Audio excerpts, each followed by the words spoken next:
Friends వాట్సాప్లో కొన్ని పంపకూడని messages ఉంటాయి ఫ్రెండ్స్. అవి పంపితే మాత్రం మీ పైన సైబర్ క్రైమ్ అవుతుంది ఫ్రెండ్స్. అసలు ఆ మెసేజెస్ ఏంటి, అవి పంపితే ఏమవుతుంది అనేది నేను మీకు చెప్తాను ఫ్రెండ్స్. చూడండి,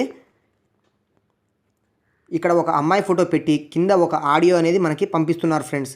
ఆ ఆడియో ఏంటో ఇప్పుడు మనం ఒకసారి విందాం ఫ్రెండ్స్.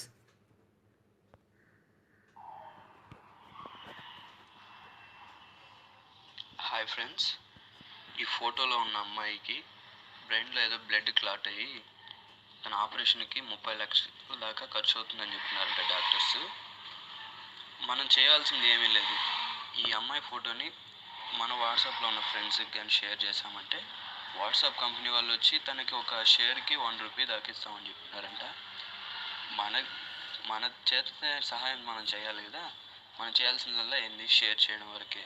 షేర్ చేస్తే తనకేదో కొంచెం లైఫ్లో సేవ్ చేసినట్టు ఉంటుంది, తన ఆపరేషన్కి హెల్ప్ చేసినట్టు ఉంటుంది.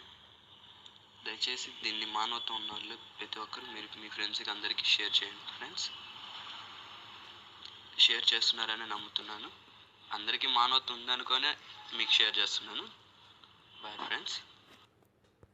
ఆడియో విన్నారు కదా ఫ్రెండ్స్. ఈ అమ్మాయి బ్రెయిన్లో బ్లడ్ క్లాట్ అయిందంట ఫ్రెండ్స్. ఆపరేషన్కి 30 లక్షలు ఖర్చు అవుతుందంట ఫ్రెండ్స్. అయితే మనం ఒక పని చేయాలి అంట. అదేంటంటే మీ వాట్సాప్లో ఉన్న మీ ఫ్రెండ్స్కి ఈ మెసేజ్ షేర్ చేయాలి అంట ఫ్రెండ్స్. అలా చేస్తే వాట్సాప్ కంపెనీ ఒక్కో షేర్కి ₹1 చొప్పున ఇస్తుందంట. అయితే ఇదంతా ఫేక్ న్యూస్ ఫ్రెండ్స్, నమ్మొద్దు. వాట్సాప్ కంపెనీ ఇలాంటి మెసేజ్కి డబ్బులు ఏమి ఇవ్వదు ఫ్రెండ్స్. ఇక అసలు విషయానికి వస్తే, ఈ మెసేజ్ నిజమేమో అని మీరు అనుకొని మీ ఫ్రెండ్స్కి షేర్ చేశారంటే అంతే సంగతులు ఫ్రెండ్స్. ఈ ఫోటోలో ఏ అమ్మాయి ఫోటో అయితే ఉందో ఆ అమ్మాయి సైబర్ క్రైమ్ వాళ్ళకి కంప్లైంట్ ఇస్తుంది.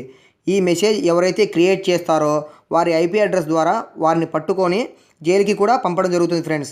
సో దయచేసి ఇలాంటి మెసేజ్ను మీ ఫ్రెండ్స్కు కానీ మీ గ్రూప్స్లో కానీ ఎవరికి షేర్ చేయొద్దు ఫ్రెండ్స్. So be careful.